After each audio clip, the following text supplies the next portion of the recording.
আসসালামু আলাইকুম। ফেসবুক থেকে আপনি মোটিভেশন পাবেন না। আপনি যদি একটা ফেসবুক আইডির মাধ্যমে অনেকগুলো ফেসবুক আইডি ব্যবহার করেন।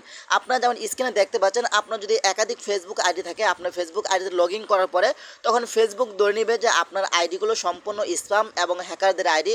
তখন কিন্তু আপনার মূল আইডি থেকে ফেসবুক মোটিভেশন বন্ধ করে দিবে। আপনি এখনই ডিলিট করে ফেলুন।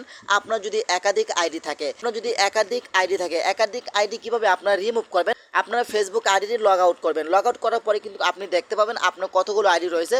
আপনি যেই আইডিতে আপনি কাজ করেন সেই আইডিতে রেখে আপনি বাকিগুলো রিমুভ করে দিবেন। রিমুভ করার জন্য উপর থেকে থ্রি ডট আইকন উপরে ক্লিক করবেন। তারপর এখান থেকে আপনারা যে আইডিটা রিমুভ করতে চান সেই আইডির উপরে ক্লিক করবেন।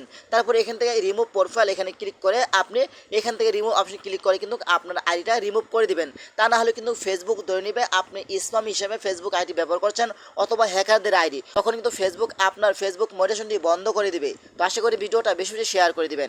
ধন্যবাদ সবাইকে। আসসালামু আলাইকুম।